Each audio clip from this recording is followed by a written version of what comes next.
bendiga, hermanos queridos, en esta noche damos gloria al Señor. Estamos por primera vez, después de todos estos meses, con nuestra escuela dominical. Te invitamos que nos acompañe, ya que queremos que participes de esta escuela dominical que vamos a transmitir y esperamos que el Señor hable a tu vida. Vamos a estar hablando en el libro de Apocalipsis, capítulo 2, y vamos a tener varios versículos alternados y vamos a estar hablando sobre el mensaje que Dios le dio a las iglesias. Es un tema bastante extenso, pero vamos a tratar de cubrir todo lo más posible. Así que en esta noche vamos a pedirle al Señor que nos ayude. Eterno Dios, te damos gracias por esta oportunidad y te pedimos en el nombre de Jesús, habla en nuestras vidas y tomes control de todo lo que hemos de hacer, en el nombre de Jesús. Amén. En esta noche vamos a hablar en el libro de Apocalipsis, capítulo 2.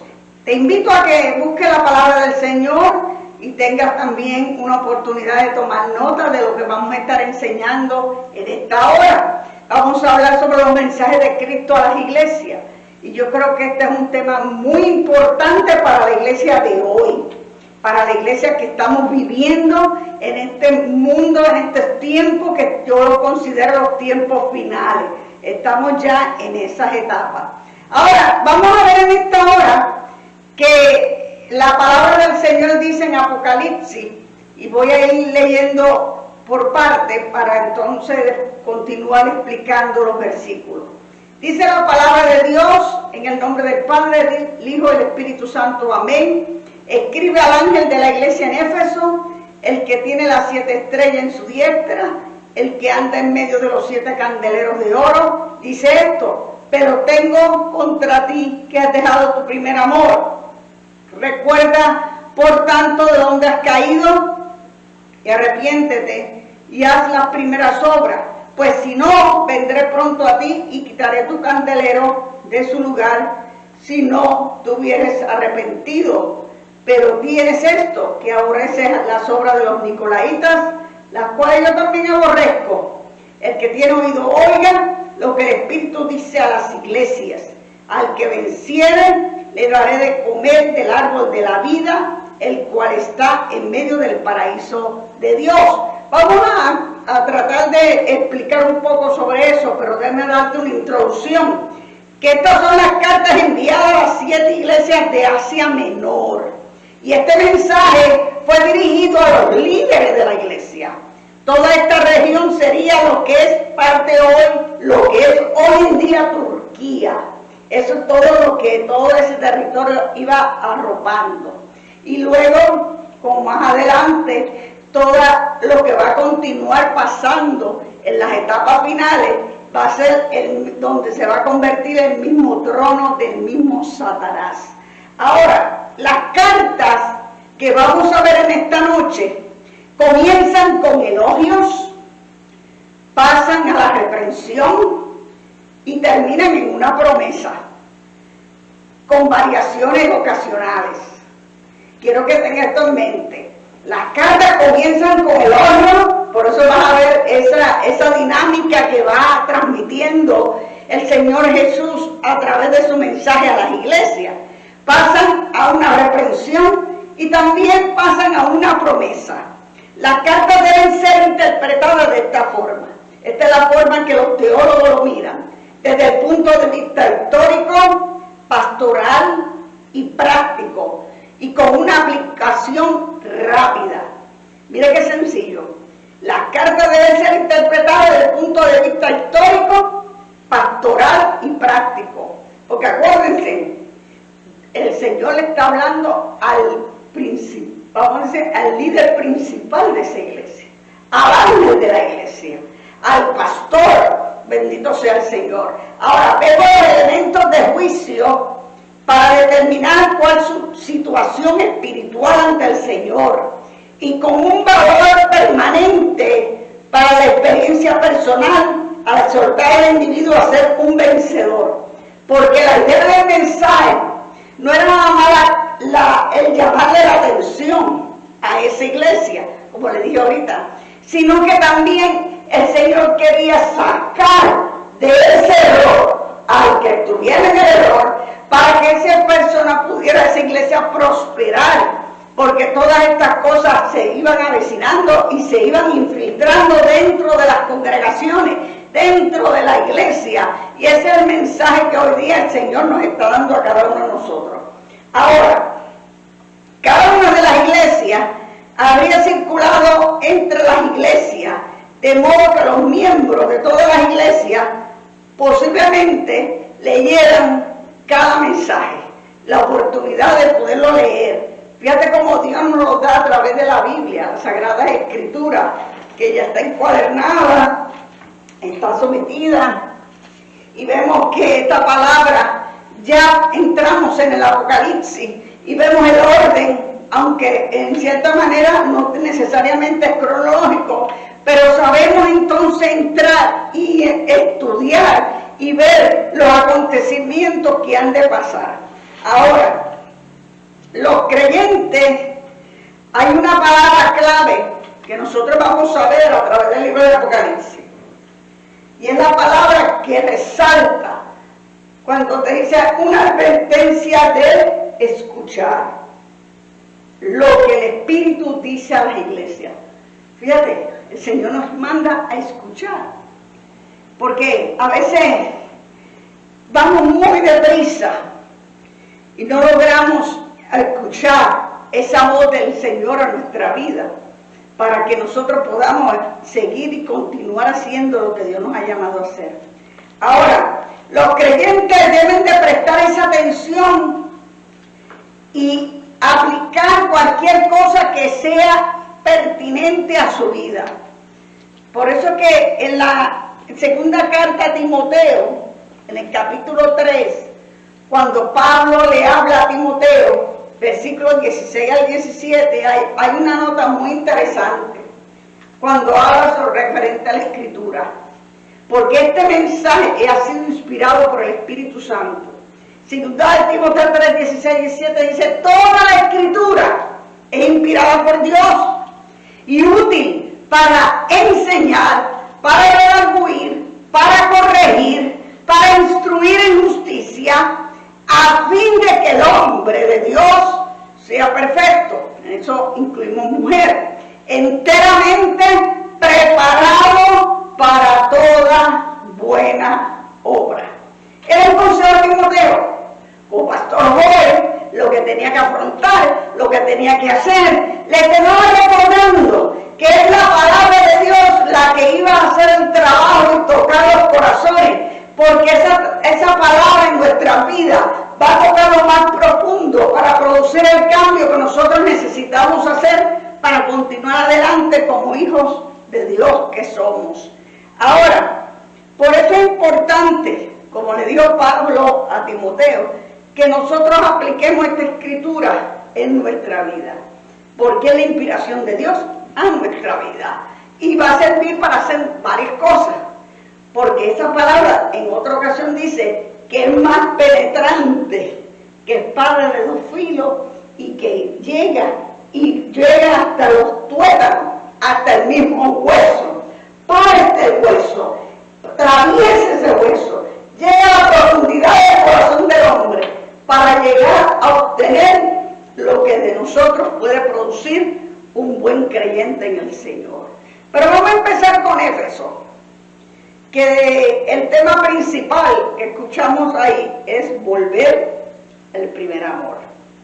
Ahora, era una ciudad, Éfeso, prominente en la antigua Asia Menor. Floreció con el comercio y el turismo, ya que fue la sede del renombrado templo a la diosa griega Artemisa. Hoy se pueden ver las ruinas del templo y a veces vemos algunos hechos en Hechos 19:24 que habla sobre aquel templo que existía, ahora que contenía la estatua de la diosa Diana y cuya edificación la consideraban una de las 7 maravillas del mundo antiguo. Tenía calles de mármol. Bueno, aquello era algo verdaderamente grande imponente. Ahora, la iglesia de Éfeso mantenía su celo. Fíjate que cuando leemos la dinámica que nos va presentando la palabra, dice que la iglesia de Éfeso mantenía su celo por la sana doctrina y la perseverancia, indicando así que estaban amando a Dios. Amaban a Dios. No estamos quitando, acuérdense, estamos hablando de la iglesia. En cierta manera amaban a Dios. Ahora, se habían llegado, versículo 2 a 3, a negar a tolerar a los malvados, entre ellos desenmascarando a los falsos apóstoles. O sea, estaban en cierta manera haciendo su trabajo. Pero en medio de las presiones de una ciudad que promovía la idolatría, las artes mágicas y el culto al emperador, los cristianos de Éfeso se mantenían fieles al Evangelio.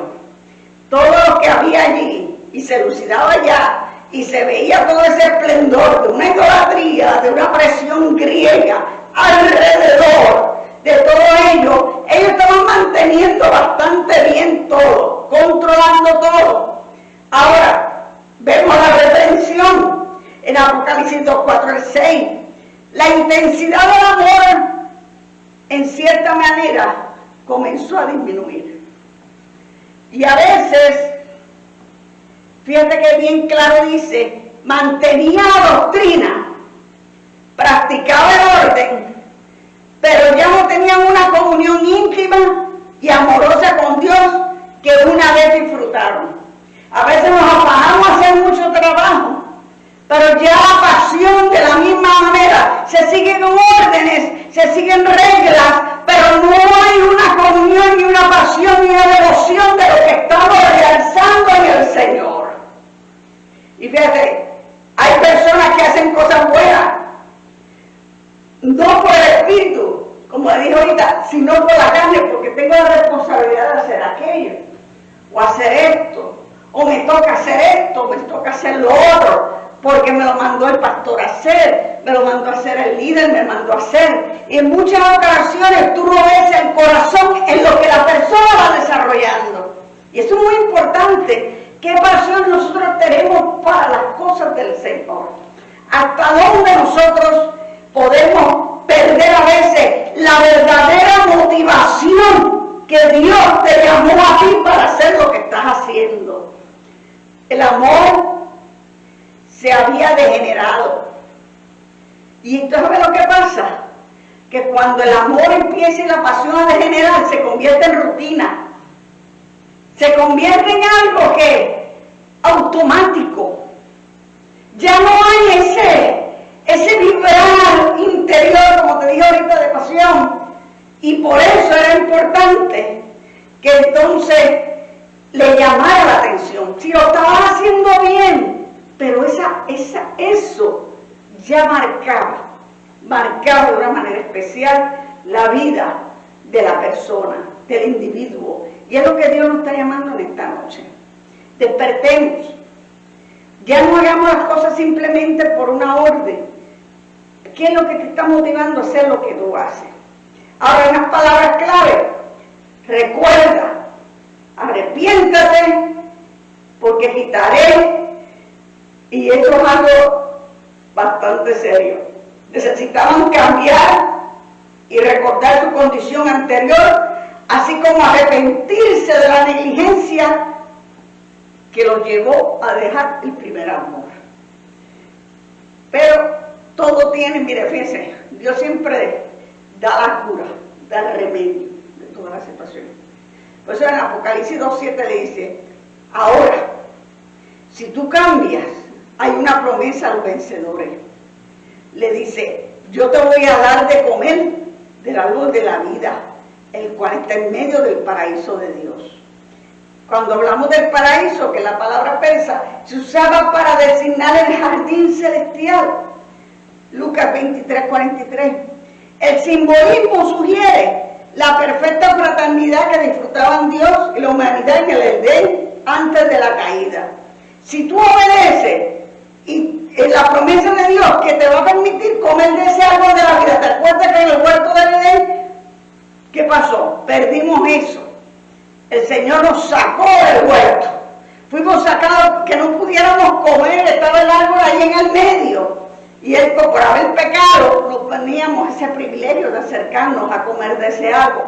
Ahora, ¿qué sucede aquí? Ahora le dice el Señor en la promesa, el árbol de la vida va a ser entonces, en medio del paraíso de Dios, tú vas a entrar en ese privilegio de poder, si tú te sometes al Señor, es la invitación que el Señor nos dice, tú vas a reinar, tú vas a estar, tú vas a vivir en el lugar más hermoso, más maravilloso que pueda vivir en cualquier ser humano, que es el paraíso. Vas a poder estar allí reinando para siempre.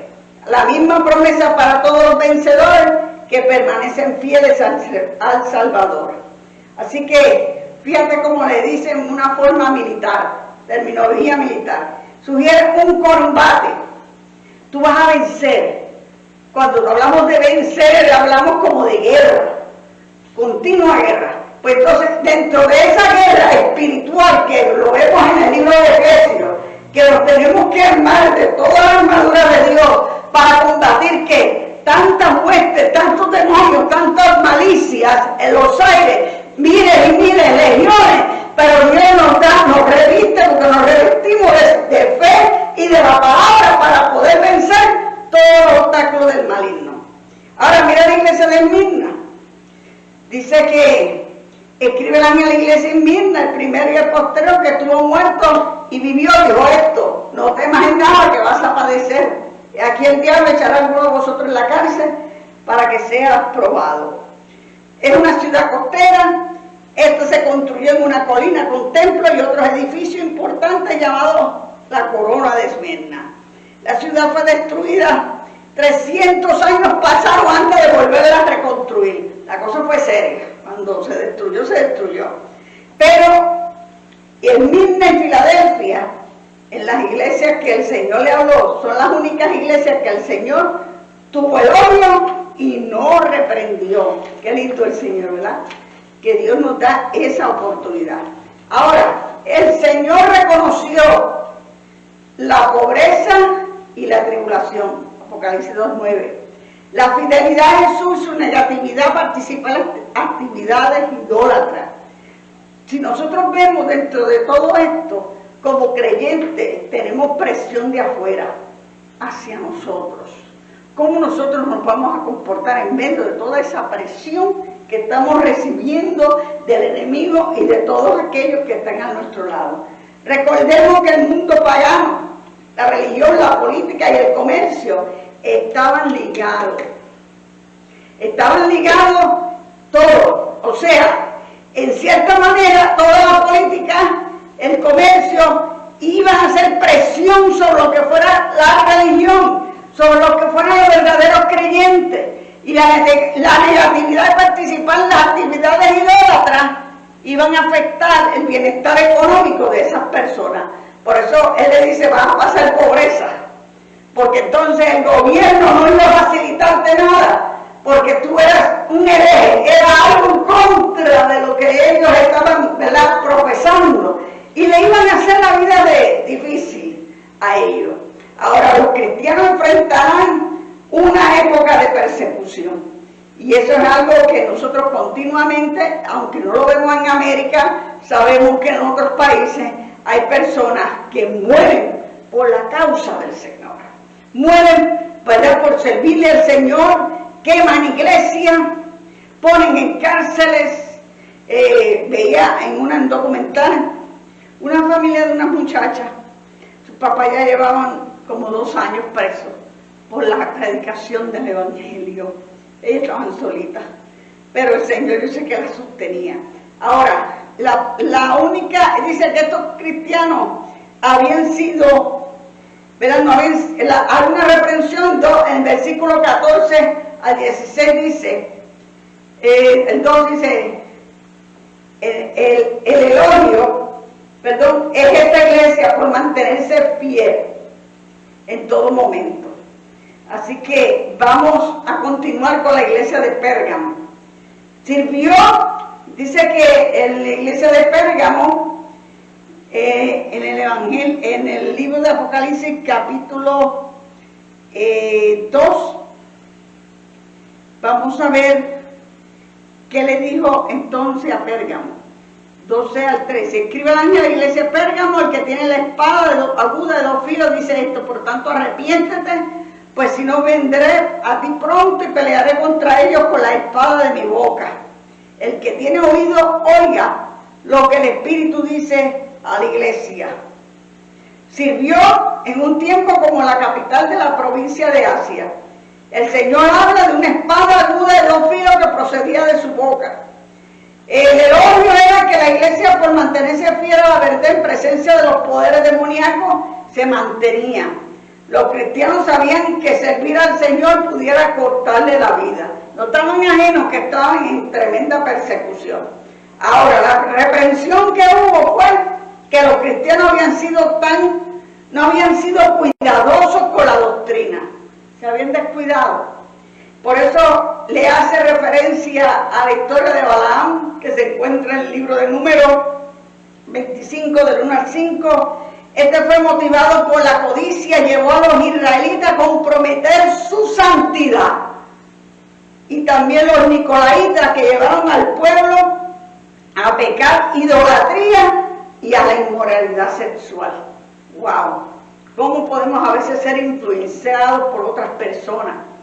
Y eso es lo que hoy en día lo vemos en todo momento, a través de redes sociales, a través de todo lo que nos enfrentamos. Hay una influencia de querer cambiar lo que es lo que llamamos verdaderamente la sana doctrina, la palabra de Dios verdadera, la santidad de Dios, sustituyéndola por otras cosas, que es lo que Dios no quiere. Por eso es que es muy importante que nosotros nos mantengamos, porque el Señor está a las puertas. Mi hermano, en esta noche, piensa en esta hora, el Señor está a las puertas, y ¿qué vamos a hacer si el Señor cuando venga no nos haya haciendo así? No nos haya haciendo su verdadera voluntad. Ahora, hay una promesa, y hay una promesa grande, ¿verdad?, para los de Pérgamo. Dice, la promesa en Apocalipsis 2:17 tiene una explicación. El maná, obviamente, es el pan milagroso que los israelitas recibieron de su sustento en el desierto.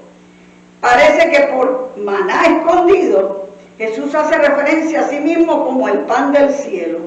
Él solo es la provisión para la vida eterna. La piedra blanca tiene al menos 2 referencias posibles del mundo antiguo. Primero, los jurados le daban a los acusados una piedra negra para la condena y una piedra blanca para la absolución. Mire qué cosa. Es algo interesante los procesos que se utilizaban en esos tiempos. Esto podría indicar una promesa de falta de culpa ante el tribunal de Dios. En segundo lugar, se utilizan las piedras blancas como entrada para la admisión a una celebración pública. Así que es muy posible que Jesús estuviera prometiendo la entrada a la última gran fiesta, la fiesta del Cordero. Y tal vez los 2 significados son mencionados.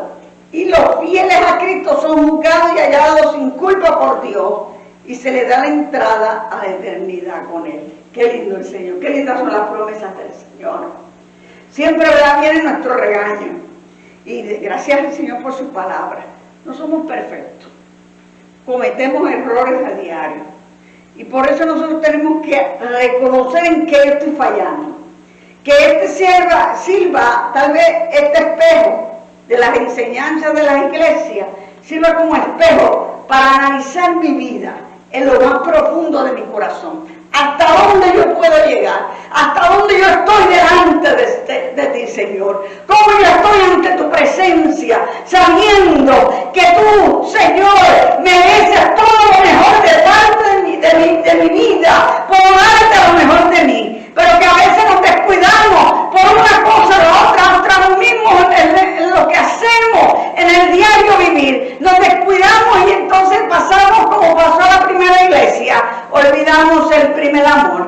Pero yo no quiero que en esta noche nadie olvide eso. No olvide ese consejo de las iglesias.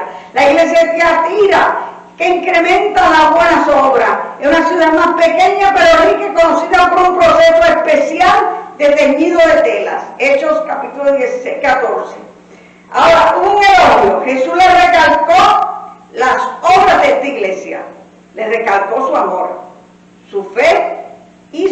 perseverancia. Incluso mencionó que estas obras habían aumentado con el tiempo, pero por todos los signos externos uno podría pensar que la iglesia estaba floreciendo. Lo que se veía próspero. Pero, sin embargo, hay una visión penetrante. Jesús conoce lo más profundo de nuestro corazón. Y a lo mejor hay cosas, por eso es que a veces uno ve cosas en las redes sociales que nos sorprenden. Parece que está florecido. ¡Oh, qué ministerio poderoso! Mira que mucha gente le sigue. No quiere decir que porque le siga mucha gente, quiere decir que esté correcto. No quiere decir porque le siga mucha gente, quiere decir que sea un ministerio santo o de acuerdo a la voluntad de Dios. Tenemos que tener cuidado. Por eso le dice a los cristianos en Tiatira, se habían descuidado y quedaron vulnerables a las falsas enseñanzas. Era fácil, hermano. A veces son influenciados de personas que comienzan de una manera y las demás personas, mira tú, ya estamos en unos tiempos que no debemos de hacer esto de esta manera. Vamos a hacerlo de esta u otra manera para alcanzar las personas. Y hay una cosa que no se negocia, que es la santidad de Dios en nuestra vida. Debe de permanecer firme hasta el fin de los tiempos. Hay cosas que no se cambian. Por querer, porque hermano, a veces muchas denominaciones, muchas cosas se enseñan. Parece, como decía un pastor MacArthur, decía, parece un circo, no parece una iglesia. Y eso es peligroso.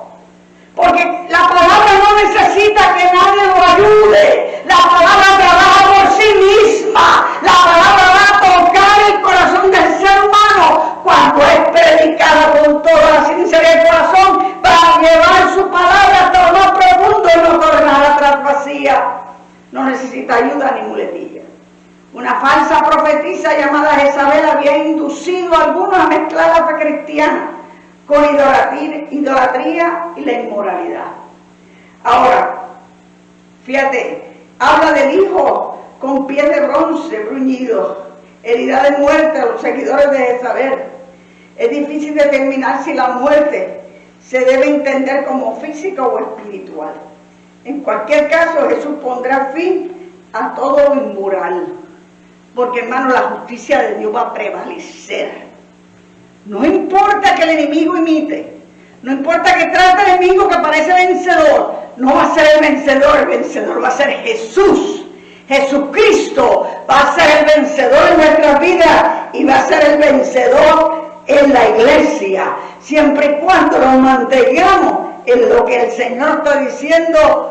Escucha, iglesia, lo que el Espíritu habla a la iglesia. En esta hora estoy en la última en el que he sido esta iglesia. Jesús dio una promesa a los cristianos de Tiatira. Aunque ahora vivían bajo la opresión del mundo, un día se levantarán con Él para gobernar. Y una vez más se hace referencia a los metales fuertes. Y hermano, a lo mejor había sucedido esto, se trató de infiltrar, pero si había corrección y ellos lo admitían, iban a tener la victoria. Y entonces se iban a poder levantar y podían gobernar. En esta hora hemos dado un repaso casi por encima, porque esto trae una profundidad bastante grande de lo que Dios le quiere hablar a la iglesia. ¿Qué es lo que en esta tarde tú recibes de parte de Dios, de parte de su Espíritu, para que nosotros reflexionemos y nos corrijamos y entremos a lo que Dios nos quiere llevar para tener una vida en victoria en el Señor y sobre todo llegar a estar morando con el Señor? Vamos a orar. Señor, te damos gracias en esta hora por la palabra, esperando que, Señor, tú, Padre mío, puedas tocar los corazones y que reconozcamos que, Señor, oh Dios, estamos faltos y que debemos, Señor, otra vez levantarnos, porque tú nos das una segunda oportunidad. Y esa oportunidad quiero aprovechar para mejorar, para ser mejor creyente, para seguir testificando tu grandeza, porque tu venida está presta. Gracias, Señor, en el nombre de Jesús. Amén. Gracias a ustedes por la sintonía. Dios les bendiga. bendiga y Dios les guarde a todos ustedes. Amén. Dios les bendiga.